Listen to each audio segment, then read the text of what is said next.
The allure of exploration has been innate to humanity since time began. It's how we spread over the entire surface over the last 70,000 years. And space exploration is a natural extension of that.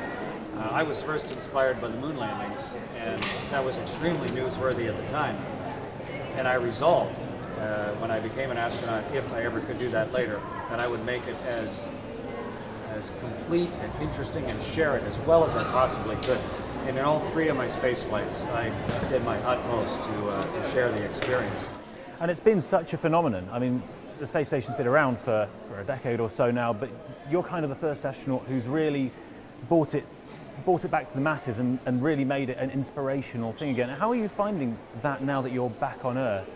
I'm really pleased that the work that I did with the Canadian Space Agency, with NASA, and all the people that supported me, my son, Evan, who did a tremendous amount of social media, that all that could come together to have such a worldwide impact, to have millions of people notice the incredible stuff that we're all doing together. And you talk about kind of future technologies there. Obviously space tourism is coming, more or less, it's inevitable. What would your top 3 tips be to any would-be space tourists for surviving in a new and foreign land? Here are my 3 recommendations. Number 1, put your camera down and look out the window. The experience is going to be short and rare, and don't miss it by fumbling with the lens or an f-stop. Number 2 is make up a mental list of a few things that you definitely want to do in weightlessness, and do them. Close your eyes and picture that you've fallen off a building. Try and do 30 somersaults. Grab somebody else and move them around. Touch the wall and float to the other side. Take a glob of water and float it in front of yourself. Have some experiments in mind and try them.